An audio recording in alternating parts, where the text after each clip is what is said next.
Mus'ab ibn Umayr, le premier ambassadeur de l'islam. On ne peut mieux commencer ce livre qu'en traitant de la biographie de ce personnage qui fut parmi les hommes ayant accompagné le prophète sallallahu alayhi wa sallam. Il était tel une étoile au milieu des jeunes Qurayshites, le plus radieux et le plus élégant. Les historiens et biographes le décrivent comme étant le plus parfumé de la Mecque, alors qu'il n'était encore qu'un adolescent. Mus'ab était né et avait grandi dans la prospérité, et aucun jeune garçon de la cité n'avait autant été choyé par ses parents que lui. Ce jeune garçon plein de vie, gâté et riche, était très souvent le sujet de discussion des jeunes femmes de la Mecque. Était-il possible d'imaginer qu'un tel personnage devienne une figure légendaire de la foi et du sacrifice? Mon Dieu, quelle bonne nouvelle fut la conversion de Mus'ab ibn Umayr, cet homme que les musulmans allaient surnommer le Mus'ab de la bonté, al-Khayr. Mus'ab est l'un de ces hommes que l'islam va façonner et que le prophète sallallahu alayhi wa sallam va éduquer. Mais qui était-il vraiment? Son parcours est sans nul doute une source de fierté pour l'humanité tout entière. Tout commença lorsque le jeune garçon entendit parler, comme ses concitoyens mécois d'ailleurs, des propos tenus par Muhammad al-Amin, le digne de confiance, sallallahu alayhi wa sallam. Ce dernier déclarait avoir été envoyé par Dieu pour annoncer la bonne nouvelle aux croyants et avertir les négateurs. Il invitait à adorer un Dieu unique sans rien lui associer. À cette époque, les Mécois étaient préoccupés par la personne du messager de Dieu, sallallahu alayhi wa sallam, ainsi que par la religion qu'il professait. Le jeune garçon gâté des Quraysh était le mieux informé de ce qui se disait sur le messager de Dieu, sallallahu alayhi wa sallam, car, malgré son jeune âge, il était la vedette de toutes les assemblées et réunions publiques. Si les Mécois tenaient absolument à le voir présent lors de leurs réunions, c'est parce qu'il était d'une élégance et d'une pondération exceptionnelles. Ces caractéristiques lui ouvraient toutes les portes ainsi que les cœurs de ses citoyens. Il avait entendu lors d'une assemblée que Muhammad sallallahu alayhi wa sallam et ses disciples se réunissaient près du mont As-Safa dans la demeure d'Al-Arqam, ibn Abi Al-Arqam, loin de toute curiosité et malfaisance. Il n'hésitait pas alors bien longtemps avant de se rendre un soir chez Al-Arqam. Le jeune garçon ne pouvait plus attendre et brûlait d'impatience d'en voir et d'en entendre davantage. Dans cette maison, le messager de Dieu, sallallahu alayhi wa sallam, rencontrait ses disciples, leur psalmodiait des passages du Coran et accomplissait avec eux la prière. Alors que Mus'ab prenait place, le messager de Dieu, sallallahu alayhi wa sallam, commença à psalmodier des versets du Coran. Les mots semblaient sortir du cœur du prophète, sallallahu alayhi wa sallam, et s'adresser aux oreilles et au cœur des personnes présentes. Ce soir-là, le cœur de Mus'ab fut aussi imprégné par la parole divine. Mus'ab fut d'ailleurs tellement heureux qu'il eut l'impression de posséder des ailes prêtes à être déployées. C'est alors que le messager de Dieu, sallallahu alayhi wa sallam, plein de compassion, tendit sa main droite bénie et la posa sur la poitrine agitée de Mus'ab, afin que celle-ci s'apaise et ressente la sincérité. En l'espace d'un clin d'œil, le jeune homme, qui venait d'embrasser l'islam, débordé de sagesse et de détermination, au point qu'il se sentit pouvoir changer le cours de l'histoire. La mère de Mus'ab, Onas bint Malik, avait une grande force de caractère et son entourage la redoutait à cause de sa forte personnalité. Après sa conversion, Mus'ab n'avait peur de rien ni de personne sauf de sa mère. Il pouvait affronter tous les notables et toutes les idoles, tout le désert de la Mecque, mais il redoutait d'affronter sa mère. Cette épreuve terrible lui semblait insurmontable. Après réflexion, il décida de cacher sa foi en attendant de voir ce que Dieu déciderait pour lui. Il continua alors à fréquenter discrètement la maison d'Al-Arqam et à rencontrer le messager de Dieu, sallallahu alayhi wa sallam, heureux et fier de son islam. En parallèle, il évitait la colère de sa mère, qui ignorait tout de sa conversion. Mais en ces jours particuliers, rien ne pouvait rester caché éternellement au regard vigilant des Qurayshi. En effet, ces derniers se tenaient bien informés et traquaient le moindre mouvement pouvant leur paraître suspect. Ils se postaient partout, sur tous les chemins ainsi que dans tous les recoins de la cité. Un jour, Othman ibn Talha le vit entrer discrètement dans la demeure d'Al-Arqam. Une autre fois, il le vit en train d'accomplir la prière de la manière du prophète Muhammad sallallahu alayhi wa sallam. Convaincu qu'il s'était converti à l'islam, Othman ibn Talha partit aussi vite que l'éclair pour informer la mère de Mus'ab de la nouvelle. Cette dernière fut foudroyée par ce qu'elle venait d'entendre. N'ayant plus rien à cacher, Mus'ab clama haut et fort la vérité en psalmodiant le Coran en présence de sa mère, de son clan et des notables mécois autour de lui. Ce même Coran qui purifiait les cœurs et les remplissait de sagesse, de noblesse, de justice et de piété. Emportée par la colère, la mère de Mus'ab leva la main pour gifler sévèrement son fils. Finalement, elle se rétracta, ne pouvant rien faire devant le visage serein et rayonnant de son fils qui imposait le respect et la persuasion. Pour venger l'affront fait aux idoles de la Mecque, la mère de Mus'ab décida alors de les séquestrer au fin fond de la maison. Il resta emprisonné jusqu'au jour où il entendit qu'un groupe de croyants émigrait vers l'Abyssinie, Al-Habasha. Il parvint alors à détourner l'attention de sa mère et des gardiens qui le surveillaient et à prendre la fuite vers cette terre d'accueil. Il restera quelque temps en Abyssinie avant de revenir à la Mecque. Il partira ensuite une seconde fois avec des compagnons ayant reçu l'ordre de se rendre en Abyssinie. Ces derniers exécuteront l'ordre donné par le messager de Dieu, sallallahu alayhi wa sallam. Qu'il soit en Éthiopie ou à la Mecque, la vie de Mus'ab n'était plus la même depuis qu'il avait goûté à la foi. Il reconstruisait sa vie et bâtissait son avenir à partir de ce nouveau modèle présenté par le prophète sallallahu alayhi wa sallam. Il avait acquis la conviction que sa vie était digne d'être offerte en offrande à son Seigneur et Créateur. On raconte qu'un jour, alors qu'il se joignait à une séance avec le messager de Dieu, sallallahu alayhi wa sallam, certains compagnons le connaissaient depuis longtemps, ne purent s'empêcher de baisser le regard et de verser des larmes. Cette réaction venait du fait qu'il portait une vieille tunique raccommodée. Les compagnons présents se souvenaient encore de sa situation avant l'islam, lorsqu'il portait les plus beaux, les plus resplendissants et les plus parfumés habits de la Mecque. Le messager de Dieu, sallallahu alayhi wa sallam, le regarda avec compassion, sagesse, gratitude et amour avant de dire en souriant: « J'ai vu Mus'ab à la Mecque. Il n'y avait pas un jeune qui était autant choyé par ses parents que lui. Il a abandonné tout ce luxe par amour de Dieu et de son messager, sallallahu alayhi wa sallam. » Ensuite, lorsque sa mère perdit tout espoir de le faire revenir sur sa décision, elle décida de le priver de toute l'abondance qu'elle lui procurait auparavant. Elle refusa même de nourrir son fils en imaginant qu'il était maudit depuis qu'il avait abandonné le culte des idoles. La dernière fois qu'elle vit Mus'ab fut lorsqu'il revint d'Éthiopie. Elle tenta à nouveau de le séquestrer, mais cette fois-ci, Mus'ab jura qu'il tuerait tous ceux qui l'aideraient à l'emprisonner. La mère de Mus'ab connaissait la détermination sans faille de son fils. Elle savait qu'il tiendrait sa parole, quoi que cela puisse lui coûter. Ils décidèrent donc de se séparer à jamais, non sans verser des larmes. Au moment des adieux, on pouvait observer chez la mère de Mus'ab une étrange détermination à rester dans la mécréance. Cela n'était aucune influence sur son fils, car ce dernier était encore plus déterminé à rester croyant.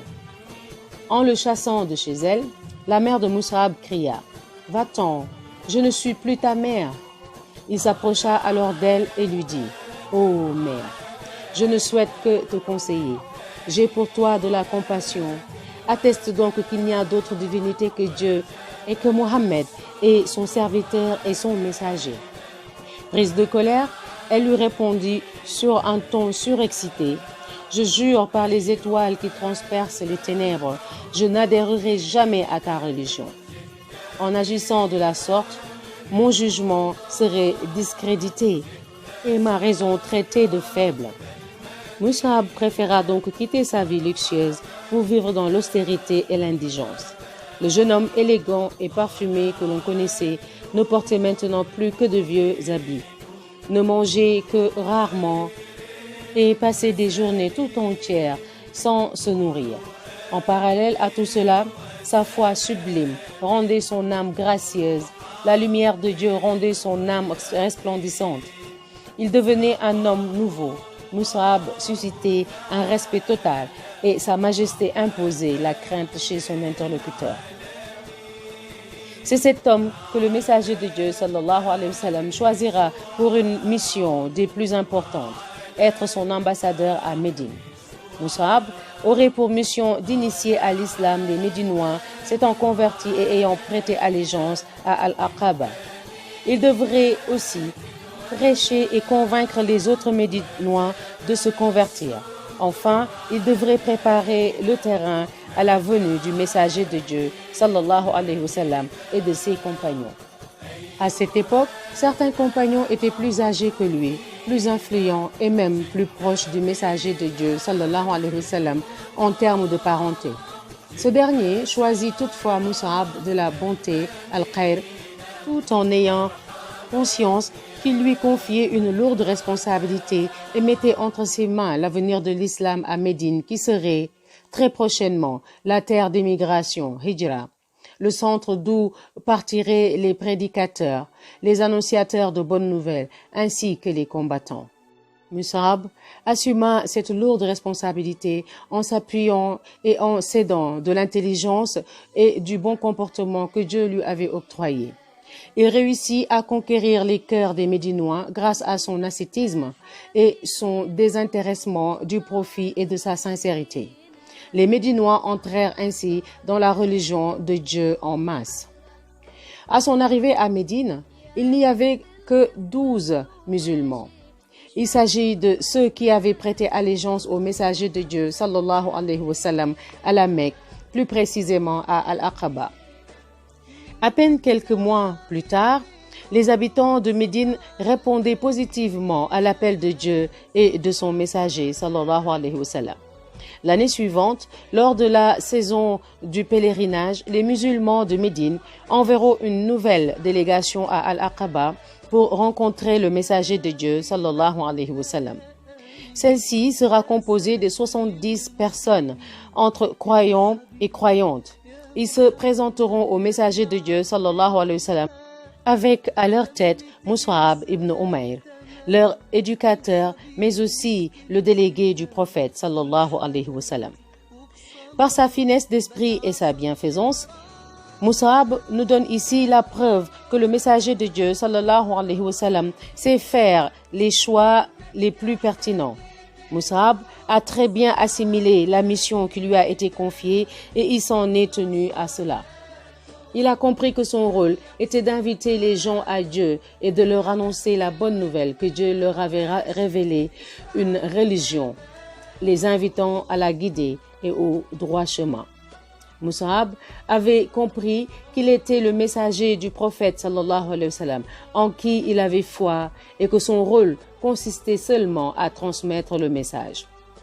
C'est ainsi qu'il s'attela, avec l'appui de As'ad ibn Zurara, qui était son hôte, à aller à la rencontre des tribus et des clans de Médine.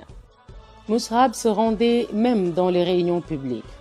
Il récitait aux gens les passages du Coran qu'il avait mémorisés et clamait avec beaucoup de douceur la parole divine suivante. Il n'y a qu'un seul Dieu. Il fut confronté à des situations qui lui auraient coûté la vie et celle de ses compagnons n'eût été sa perspicacité et sa spiritualité exceptionnelle. Un jour, alors qu'il prêchait les Médinois, il fut surpris par Usayd ibn Hudayr, le chef des Bani Abd al-Ashhal. Ce dernier apparut brusquement, la lance à la main, emporté par une violente colère contre Mus'ab, qui, selon lui, était venu détourner les siens de leur religion. Pour Usayd, le jeune Mécois invitait les Médinois à abandonner les divinités de leurs ancêtres au profit d'un Dieu unique qu'ils ne connaissaient pas et qu'ils n'avaient jamais adoré auparavant. Les habitants de Médine avaient en effet leur divinité qu'ils côtoyaient tous les jours et qu'ils sollicitaient à chaque fois qu'ils en éprouvaient le besoin. Selon eux, seule leur divinité pouvait les délivrer de leurs malheurs et exaucer leurs vœux. C'est ainsi que les Médinois imaginaient les choses. Quant au Dieu de Muhammad, sallallahu ta'ala alayhi wa sallam, auquel invitait à croire Mus'ab, l'ambassadeur venu de l'étranger, personne ne savait où il se trouvait et personne ne pouvait le voir. Les musulmans présents avec Mus'ab furent pris de terreur en voyant Usayd ibn Hudayr se diriger vers eux fou de rage. Quant à Mus'ab ibn Umayr, il resta inébranlable, serein et souriant.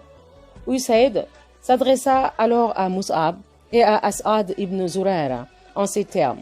« Qu'est-ce que vous venez faire dans notre quartier ? Vous voulez corrompre nos esprits les plus faibles ? Partez d'ici si vous tenez à la vie. » Mus'ab lui répondit, alors, dans un calme légendaire, un sourire resplendissant et des mots apaisants.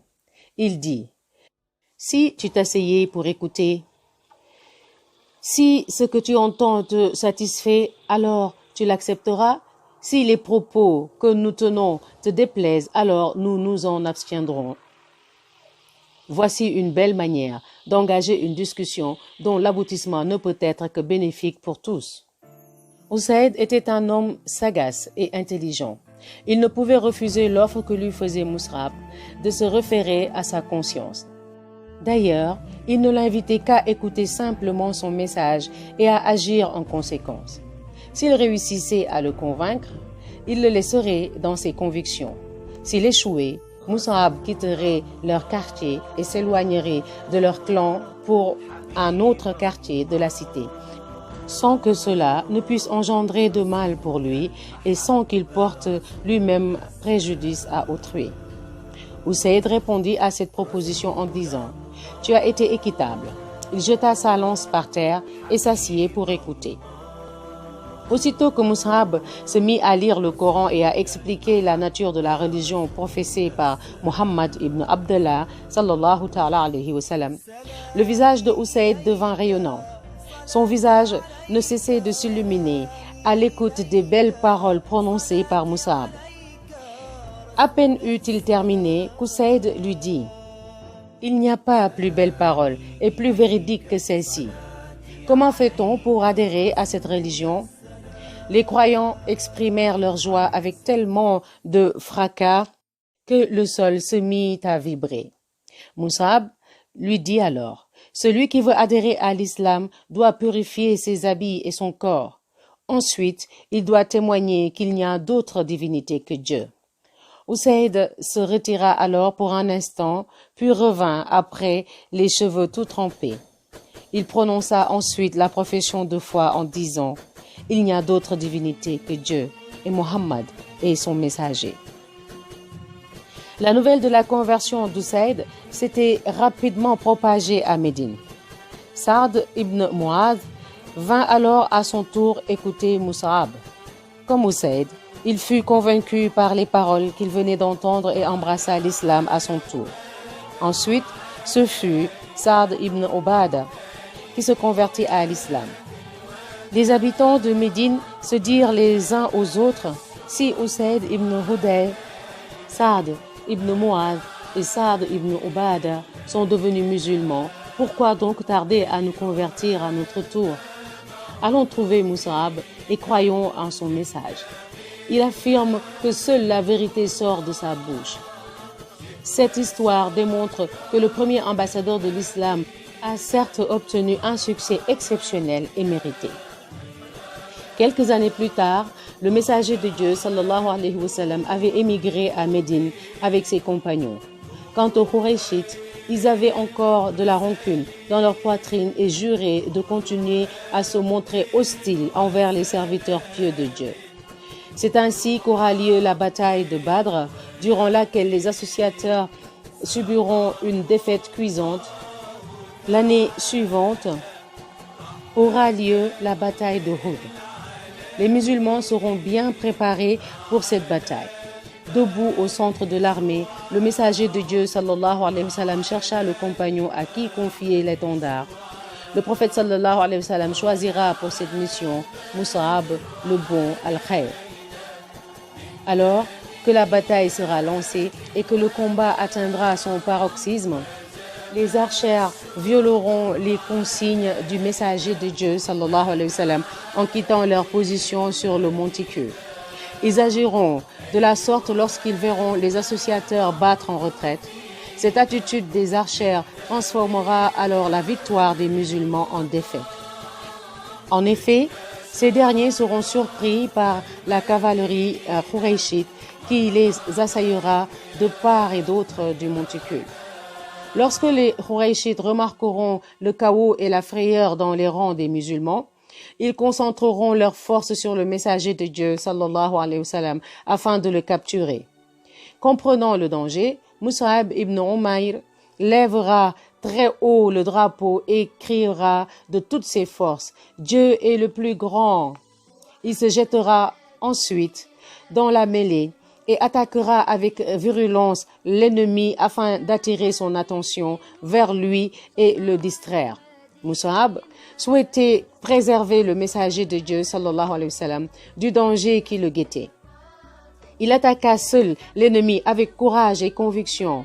On aurait cru qu'il était à lui seul une armée gigantesque. Il tenait l'étendard que lui avait confié le messager de Dieu sallallahu ta'ala alayhi wa sallam dans une main et son sabre dans l'autre. Les ennemis se précipitèrent alors sur lui en surnombre avec la volonté d'atteindre le messager de Dieu sallallahu alayhi wa sallam. Laissons un témoin de la bataille nous raconter les derniers instants de la vie du grand Mus'ab. Ibn Sa'd rapporte d'Ibrahim ibn Muhammad ibn Shurahbil al-Abdari, selon son père, les propos suivants de ce dernier. Lors de la bataille d'Uhud, c'est Mus'ab qui portait l'étendard. Lorsque les musulmans furent déstabilisés, Mus'ab résista. C'est alors qu'il fut assailli par le cavalier Qurayshite ibn Hamiyya. D'un coup d'épée, ce dernier lui trancha la main droite alors qu'il répétait « Muhammad n'est qu'un prophète parmi tant d'autres qui sont passés avant lui ». Il prit ensuite l'étendard avec sa main gauche et l'enveloppa. Ibn Hamiyya le frappa à nouveau et lui trancha la main gauche. Mus'ab enveloppa alors le drapeau entre ses bras en le serrant fort contre sa poitrine et tout en répétant « Muhammad n'est qu'un prophète parmi tant d'autres qui sont passés avant lui ». Ibn Hamiyya le chargea une troisième fois avec sa lance qui le transperça. La lance se cassa, Mus'ab s'écroula et l'étendard tomba par terre. Mus'ab s'écroula, le drapeau tomba par terre. Ainsi décéda la gloire des martyrs, non sans avoir laissé derrière lui un exemple de sacrifice et de foi. Il savait que s'il s'écroulait, le messager de Dieu, sallallahu alayhi wa sallam, serait à la merci de ses ennemis.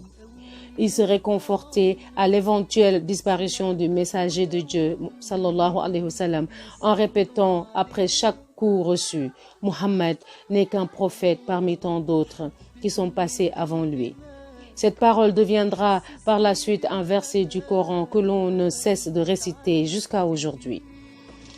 Après la bataille, on trouva son corps inanimé, le visage dans le sang et la face contre terre. On aurait cru que son corps refusait de voir un quelconque mal atteindre le messager de Dieu, sallallahu alayhi wa sallam.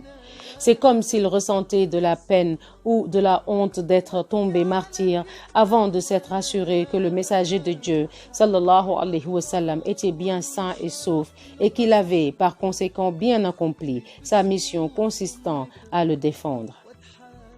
Ô Mus'ab, tu es auprès de Dieu pour l'éternité. Ton souvenir est un parfum pour la vie. Après la bataille, le messager de Dieu sallallahu alayhi wa sallam et ses compagnons se dirigèrent vers le champ de bataille afin de faire leurs adieux aux martyrs. Beaucoup de larmes coulèrent devant la dépouille de Mus'ab.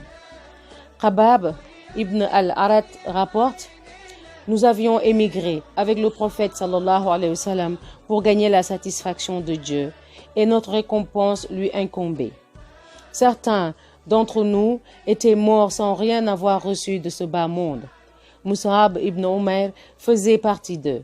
Il était mort à Uhud et on n'avait rien d'autre qu'un habit rayé, namira, pour couvrir son corps avant de l'enterrer. Lorsqu'on voulait couvrir son visage, ses pieds se dénudaient, et lorsqu'on voulait couvrir ses pieds, c'était sa tête qui se découvrait. Face à cette situation, le messager de Dieu, sallallahu alayhi wa sallam, nous ordonna de couvrir son visage avec l'habit et de mettre sur ses pieds du jaune odorant iskir. En dépit du chagrin intense du messager de Dieu, sallallahu ta'ala alayhi wa sallam, suite à la mort et à la mutilation du corps de son oncle Hamza, en dépit des nombreux autres compagnons tombés sur le champ de bataille, dont chacun représentait pour lui un monde de sincérité, de pureté et de lumière, le messager de Dieu, sallallahu alayhi wa sallam, vint se recueillir devant la dépouille de son premier ambassadeur pour lui faire ses adieux. Alors que les yeux du prophète, sallallahu alayhi wa sallam, brillaient et dégageaient une grande compassion, il récita: il est parmi les croyants des hommes qui ont tenu loyalement leur engagement vis-à-vis de Dieu. Il jeta ensuite un regard triste sur le manteau rayé, Bourda, lui servant de linceul, et dit: je t'ai connu à la Mecque à une période où tu avais la plus belle chevelure de la cité, ainsi que les plus beaux habits. Te voici aujourd'hui, les cheveux ébouriffés et la tête recouverte par un simple manteau rayé. Puis il s'adressa à tous les martyrs gisant sur le champ de bataille en disant: le messager de Dieu atteste que vous faites partie des martyrs de Dieu le jour de la résurrection. Il s'adressa ensuite à ses compagnons qui l'entouraient. Ô gens, rendez leur visite, venez à eux et saluez-les. Je jure par celui qui détient mon âme qu'ils vous rendront le salut à chaque fois que vous les saluerez. Que la paix soit sur toi, ô Mus'ab, que la paix soit sur les martyrs de l'islam, que la paix, la miséricorde et les bénédictions de Dieu soient sur eux. Pour la prochaine lecture, nous reviendrons sur l'histoire de Salman le Perse, Inch'Allah.